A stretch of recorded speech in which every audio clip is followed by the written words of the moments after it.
So I'm thinking this week we should watch a Star Trek movie. Oh, yeah? Which one? How about Galaxy Quest? All right.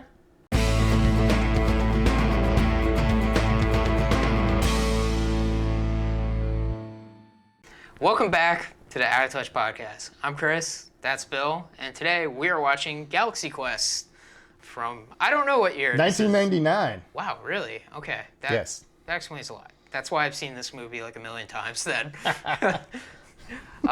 So we're watching Galaxy Quest with Tim Allen, Sigourney Weaver, and a whole bunch of other people like Alan Rickman, the guy who played Monk, Tony Shalhoub.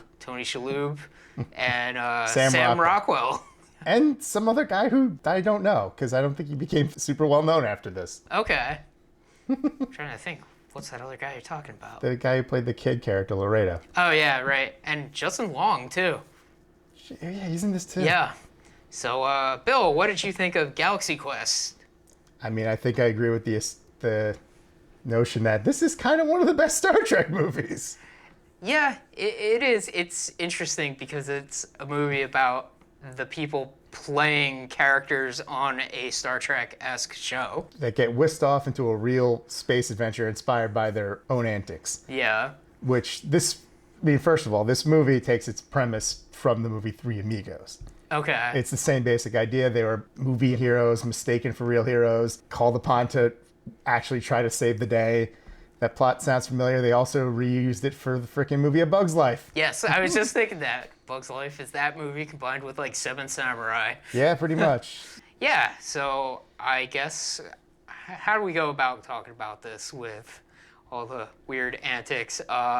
So there are these aliens. I forgot what they're called because Tim Allen keeps calling them termites, but they actually have like an alien name and they're weird like squid creatures. Yeah, they are.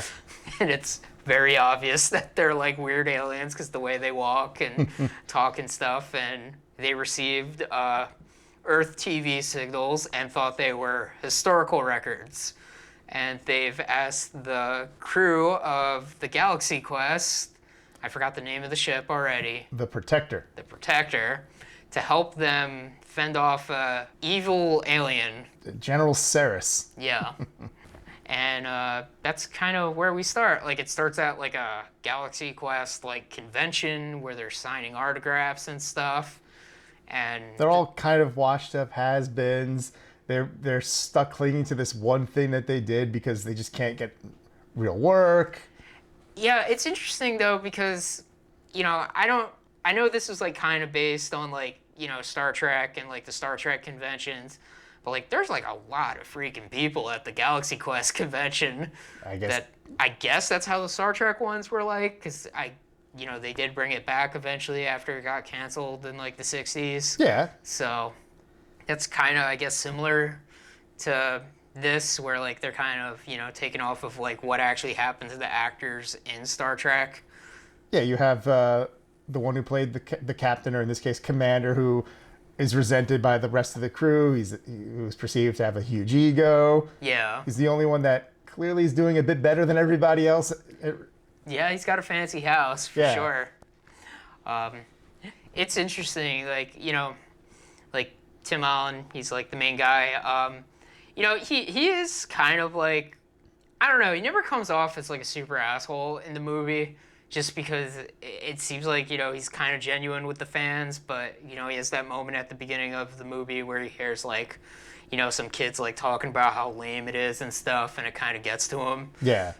So then he's like an asshole, but like he kind of like sort of knows the show really well, and I guess is kind of passionate about it, but like, like you said, he hasn't done anything since the show. He revels in the little bit of fame he has, and he gets off on it. Yeah. As most of these kind of people really do. Yeah. Alan Rickman, his character's clearly the Spock, and much like Leonard Nimoy, he's clearly at the phase where he's greatly resents this role, because Leonard Nimoy famously did for a long time, even wrote a book, I am not Spock! Yeah, he's got like his like catchphrase he keeps having to say, like all the people come up to him, they're like, by Glorfind's hammer or whatever. By Grapthaw's hammer. Yeah. And It's funny because like he wears like the weird like fish cap like at the convention. He has it the entire movie. Yeah. We never see him without it, which is kind of funny. It is We funny. got this classically trained Shakespearean actor, and the entire movie's got this stupid thing on his head. Yeah, It's kind of great. it's pretty good. I mean, we have the character was Laredo. I think his real name is Tommy. He was like a kid character, so he's got a little inspired by I guess by- like Wesley by Crusher. Wesley. Yeah. Yeah. I love that one of them is just like the guy that played a red shirt who got killed in an Yeah. episode. I love that. I love that. That's such a great idea. Yeah. We've got Sigourney Weaver, who is like literally just like the girl. I mean, she has just that thankless role like Uhura had, where it's just like, I'm just spouting exposition and repeating what the computer says. Yeah. That's all I got. And she's like the only one that can actually like talk to the computer because like the aliens made the ship like that. Yeah, and then we've got Tony Shalhoub's character, who's kind of the best, even though he doesn't really do that much, but he has like the best like background gags in the whole movie, I think. And this is something I only learned like a few years ago. Like this movie is cut down from like what would have been, I don't know if it was a PG-13 or an R to make it more family friendly, but he's supposed to be stoned. Oh, really? And suddenly that performance makes so much more sense if you realize, oh, this guy's high. That's funny, but I like it better that he's just like a weirdo. He's just like I mean, that's kind of how it is in the final film. He's just a laid back weirdo. Yeah. He's just going with it. He's like, all right, that's cool. So I guess we'll just talk about like some of the moments in this movie, like because there's a lot of great moments. You know, the aliens are so bizarre, like the way they talk and stuff. But it's interesting because they've like recreated this like ship from a TV show, and it actually works. And I guess there's something with that because you know there are people like fans of the show that like think the ship is real for some reason. I mean, look, I've heard stories about Star Trek fans that do think that, but I don't know how true that is. Yeah. But just this idea that you have these fans that, like much like real life fans, they have such a detailed knowledge and understanding of the concepts and the machinery and how it works, but they have the technological know-how to actually do it. Yeah. Yeah. But I love the way they like teleport people where they have this like goo that like enwraps your body and then you just like fly through space. I think it's pretty good. But they do have an actual teleporter, which is used hilariously. Yeah. I think one of my favorite scenes though is like, you know, after, you know, the captain goes on the ship and realizes like it's like, you know, real aliens and a real alien war going on. You know, the rest of the crew comes up onto the ship, and the scene where, like, you know, Sigourney Weaver, Alan Rickman, and Sam Rockwell get teleported to the ship, and they're just, like, standing there frozen and afraid, and then the aliens show up in their, like, alien forms and start trying to examine them, and then the one guy just screams, like... And, like, they're all freaked out, and then Tony Shalhoub shows up. Well, first the aliens turn their hologram things on and be like, oh, we're so sorry. And then Tony Shalhoub shows up. It's like, wow, that was crazy. Yeah. What's with them? So good. Oh, yeah. Like, just the guy screaming, like, after all that happens. Oh, yeah, Sam Rockwell's got some really hilarious parts in this movie. Yeah. Like, I love all the little homages to Star Trek. Like, they go on an away mission. Yeah. And, like, Tony Shalhoub just opens up the hatch door on their, like, shuttlecraft, and he's just like, what are you doing? You don't even know if there's air there. You crazy. Yeah. I love, too, just, like, before that part where they're riding the shuttle and it's, like, super bumpy and he just has, like, the cheese and crackers like you would have in, like, your lunch bag of school, and he's just, like, eating it the whole time where, like, everybody else is being, like, super serious. It's so great. I think I once read that was like Tony Shalhoub's idea. It's like, oh, I should just be like snacking on shit, not caring. He has like this weird like brown bag that's with him all the time that I guess for what you're saying might be his drugs. I mean, probably in the original version of this movie, it probably had weed in it. Yeah. But in this case, it just has snacks in it. Yeah. Because this is a family movie, damn it. It is rated PG. There's not too many hells and damns in the movie. A lot of darns and one very not so greatly disguised fuck. Well, screw that! Yeah, I guess so, huh? I love like the way that aliens walk, where they have like their arms like in front of them, and It makes sense because they don't actually have arms; they have a bunch of tentacles. yeah. And I love like at the beginning with the one girl who has like the malfunctioning like speech unit, and she just like screeches out like Tim Allen, and it was like, oh man, And then we see her later, and she's like, "Hi, how's it going? yeah, This will be my only time talking in this entire movie." yeah, you're right. She just doesn't talk after a while. Even though she is in the movie quite a bit. Yes, her and Tony Shalhoub fall in love somehow. Yeah. Like all her tentacles come out and like cover him. He's okay with it. You say? I think one thing that is really good is the bad guy aliens. They look really good in this movie. Take a wild guess why. Oh man, is it fuck. I know the name, it's on the tip of my tongue, but You're so close. oh man. We've talked about him so many times. I know. Fuck. The guy. I know what he does, but it's the good guy. Stan Winston Studios, man. Damn, Winston Studios. Yeah.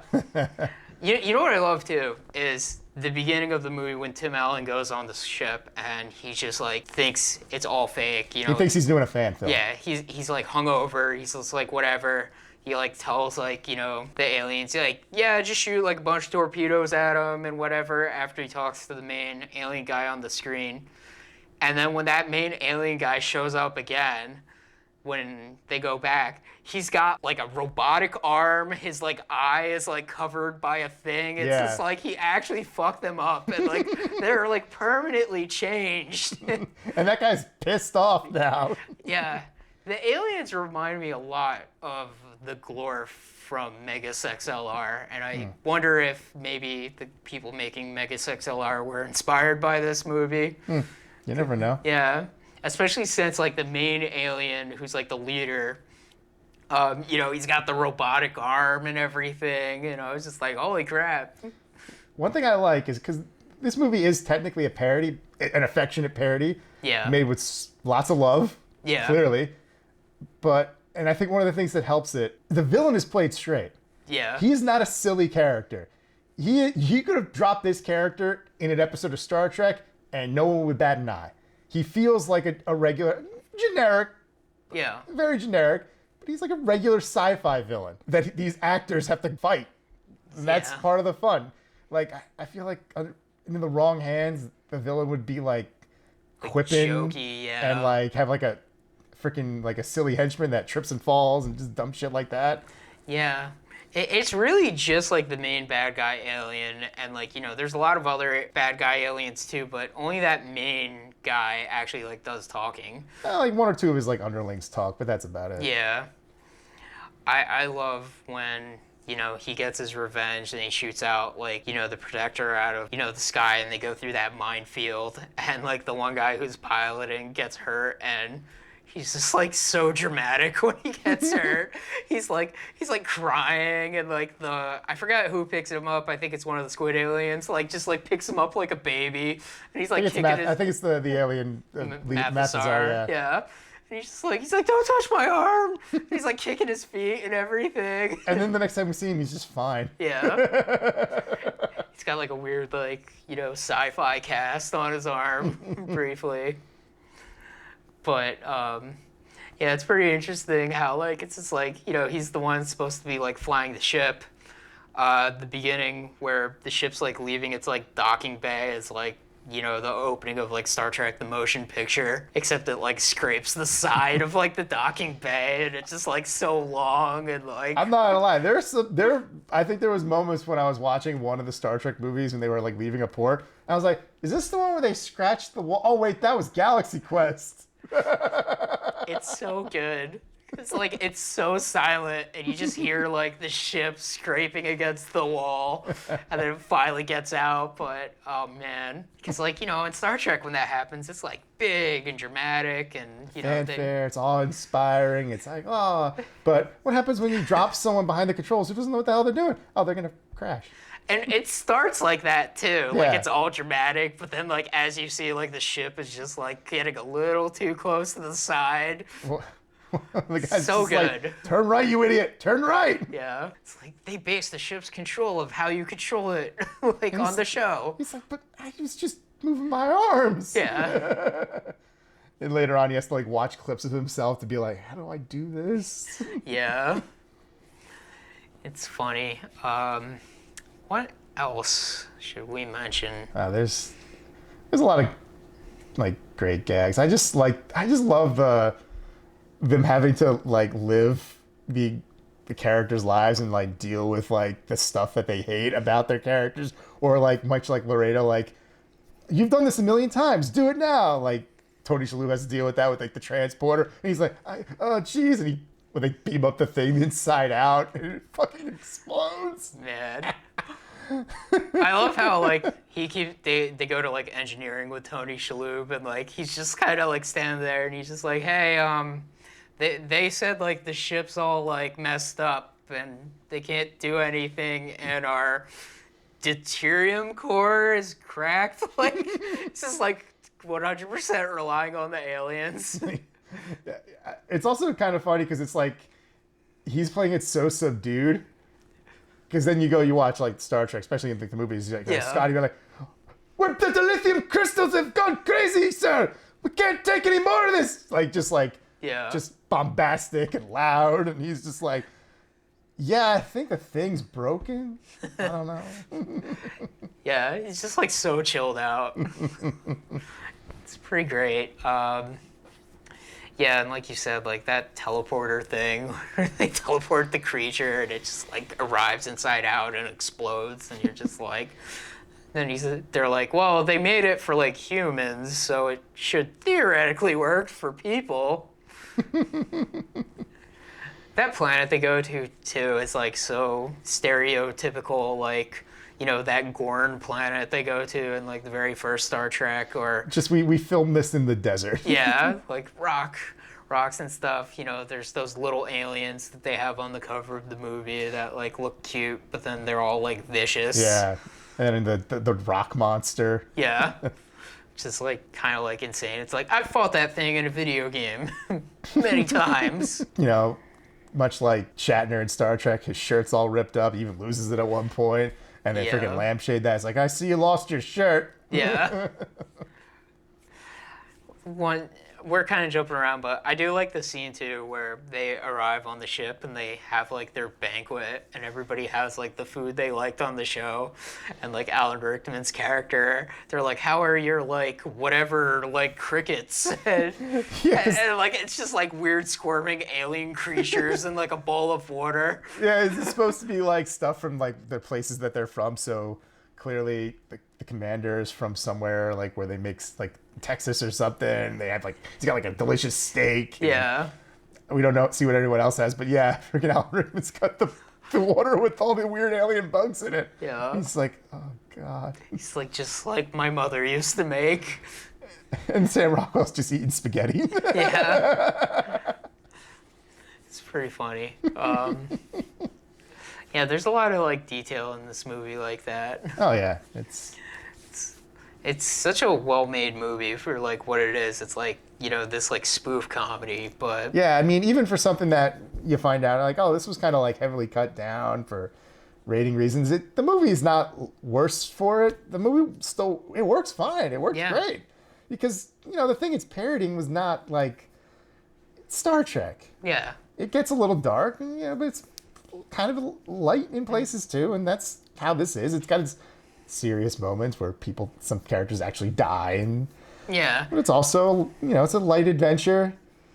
And it was also made in 1999, where like there was a lot more, I guess, like brand awareness of Star Trek. I think like more people knew like what the hell Star Trek was. Well, this was like the heyday of the Next Generation movies still happening. Yeah.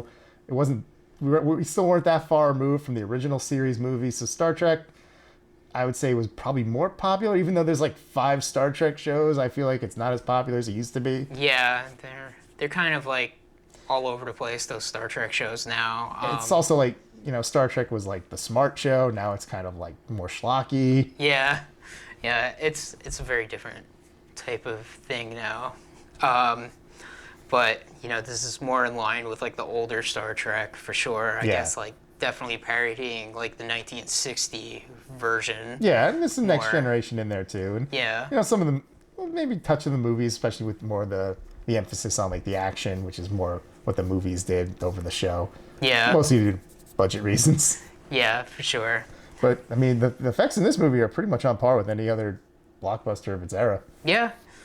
Sometimes holding up better than others. Yeah, I'm surprised how well like those little alien creatures look still. Yeah, they knew when not to use them. Yeah. And we have a rock. That was smart. Yeah. They chose little reptile aliens and a rock. Yeah. They didn't try to do like a mammal or, God forbid, a human. Yeah. Because those would have probably not aged well. Probably not. At this point in time, rocks and scales were like the best textures in CGI, I think. Yeah, definitely. Let's see, like, I guess, like, one of the things in the movie is, like, the show was kind of, like, abruptly canceled after, like, a cliffhanger with something, like, they were about to use this device called the Omega-13. Which the aliens recreated without also knowing really what it does. Yeah. It's just kind of crazy. It's like, you made it and you don't know what it does? Like, why would you do that? Yeah. But that is actually what Ceres is after. It's this massively powerful thing that could, in theory, be used as a weapon. Yeah. And it's like it either will destroy the entire universe or maybe, like, you'll go back in time. For, like, 13 seconds. Yeah. And that's what Tim Allen's character finds out from, like, the super fans. And fans are right, because they know more about the show than the people that were starring in it because, well, it was just an acting job for them. It's kind of insane, like, the part where, like, Tim Allen and the one kid played by Justin Long, like, switch communicators. They're able to contact him again. And, Tim Allen kind of tells him off at the convention, telling him, like, it's not real, it's a show.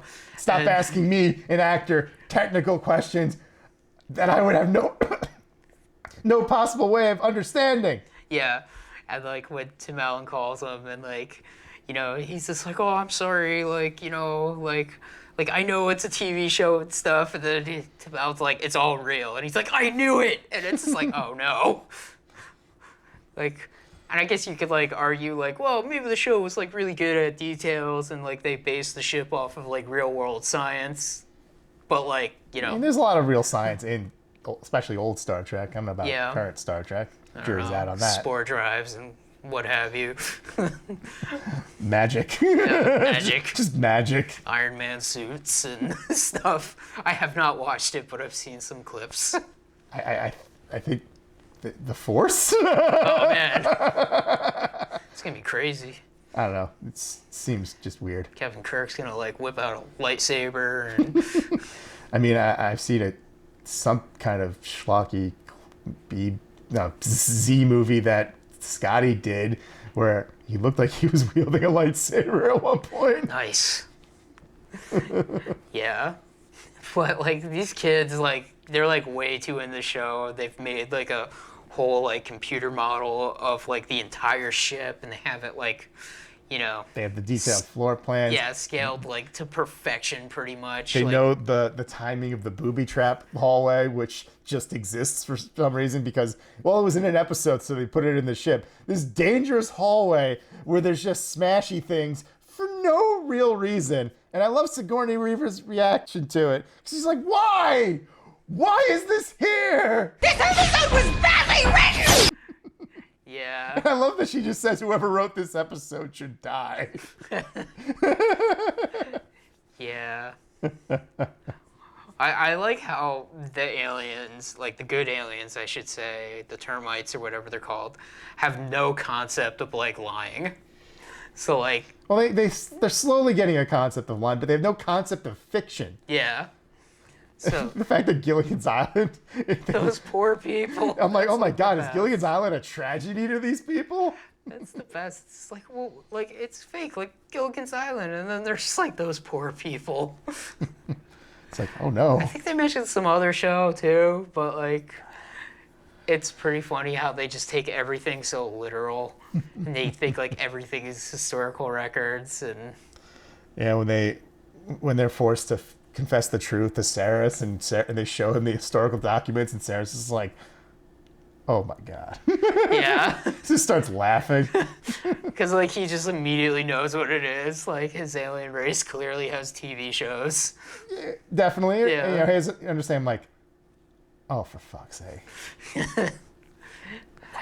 And he's kind of an asshole still, because he's like, okay, well, I'll just like blow up the ship then. Well, I mean, you know, he lost an eye. That's true. And he's super evil too, so. Yeah, I guess that's true. I guess like it's implied that Saris might have blown up their planet for some reason. I mean, apparently he enslaved their people, tortured and killed a lot of them. He's a monster. Yeah. He's a warlord despot, you know. Yeah, and you know, the good guy aliens, I guess they're very good at making shit. If they were able to like, you know. Presumably that's why Saris and his people tried to enslave them. Yeah. Because it's like, oh, you're useful, but if you don't do what we say, we'll kill you. Yeah. And they did that a lot, apparently. Yeah, too much that they're all that's left of their race. Yeah, they're all the ones on the ship, and I guess the docking station. Yeah. Unless Saris blew it up off screen and we just don't hear about it. Yeah, that's right. Like, I forgot there was like a whole bunch of people on the docking station too. I mean, maybe he meant them to. Yeah. Hopefully, because that would mean less horrible death. Yeah. In this lighthearted family adventure movie. Yeah, it's not that sad. Yeah. Genocide. Oh boy. But yeah, the final thing with like they have to deactivate the self-destruct, and of course they push the button and it doesn't like, you know, immediately shut off because it shuts off at exactly like, you know, like 0.01. It makes me wonder, I'm like, would it have just done that anyway? Yeah. It's pretty good. Man.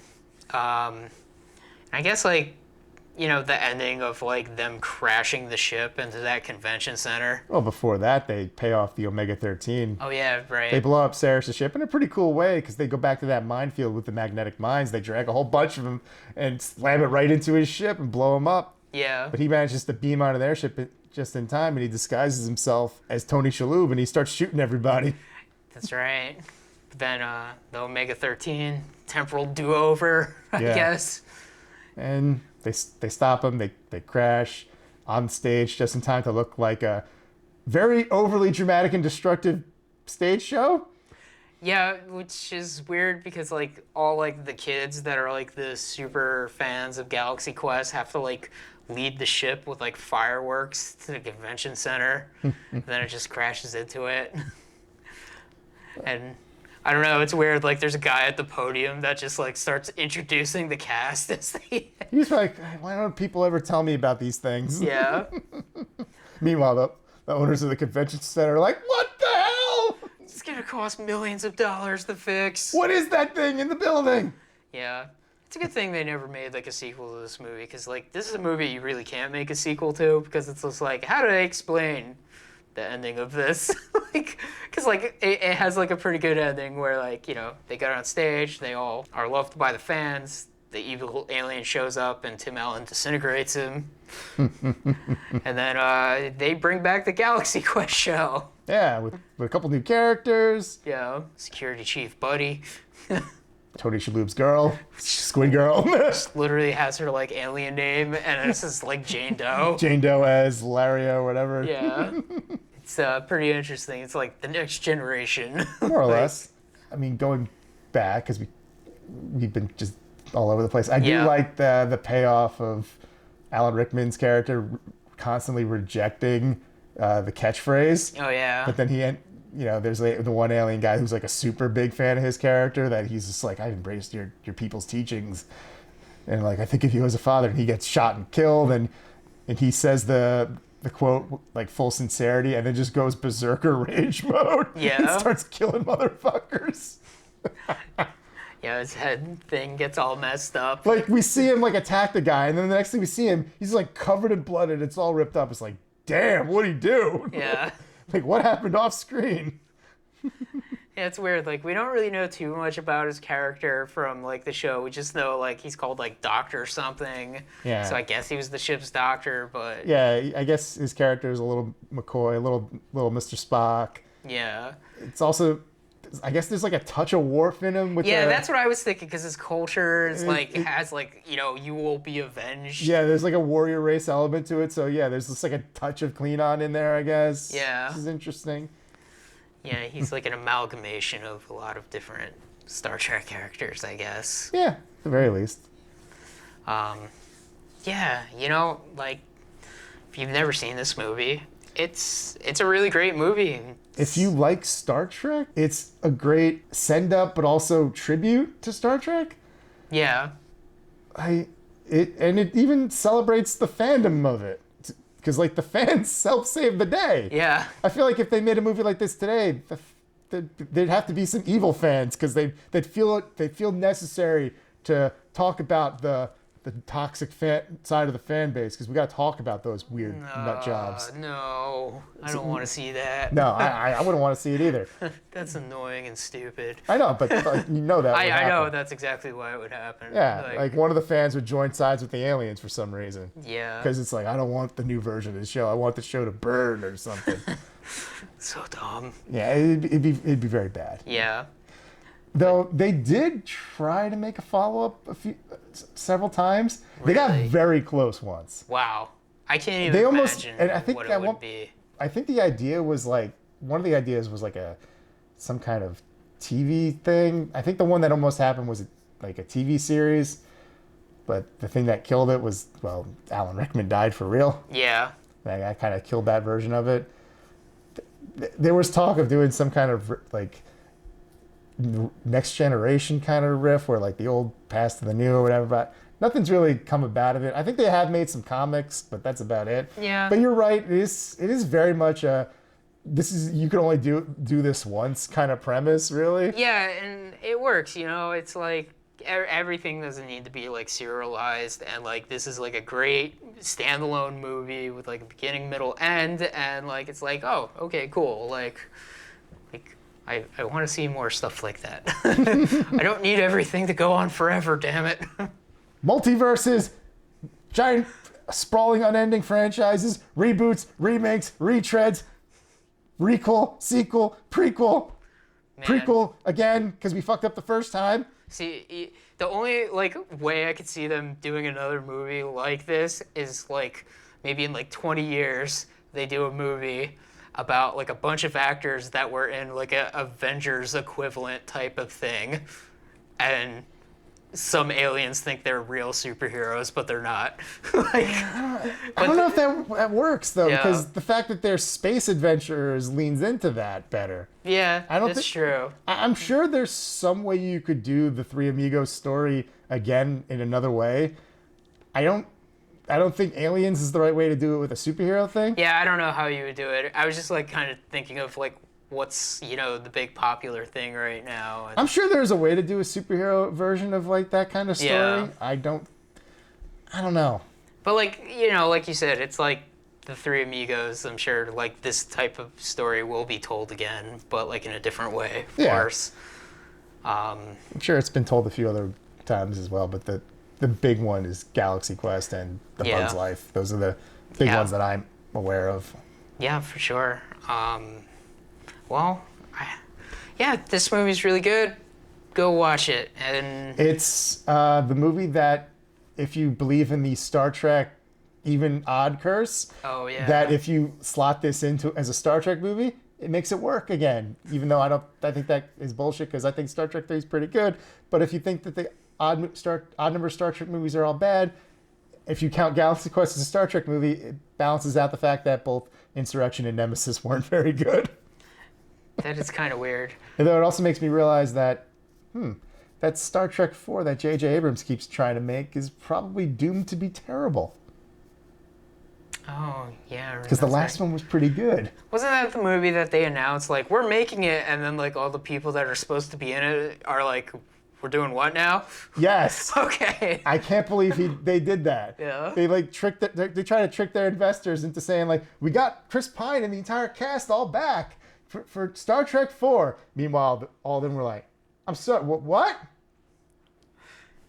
And now that movie's not happening because, of course, it's not happening because they fucking did that. Yep. But as I said, it's probably doomed to failure. I guess we'll see. And I don't think we will. But you know what you can see? You can see Galaxy Quest. It's a really good movie. It's a lot of fun. Go watch I it. forgot how fun it was. I loved it. It's Yeah. great. It's good. It's And not that long. No, it's not. It's a brisk, good pace, Yeah. fun, memorable characters, great lines. Rated PG. Watch with the family. Yeah, you can. You can. It's all good. And if you want to get an extra giggle, Tony Shalhoub stoned the entire time. It's kind of funnier when you think that sometimes. It's like, now it makes sense. He's high. I guess it does make sense, but at the same time, I I like it better if he's just a weirdo. That's fine too. And that is, Yeah. you know what? Technically, that is what it is. Yeah. Deleted scenes don't count. It's interesting, though. An extended cut of this would be fascinating to see. Like, I don't what need would it. be. Yeah. Well, anyway, that's the Out of Touch podcast for this week. Go watch Galaxy Quest. Never give up. Never surrender. Oh, shut up.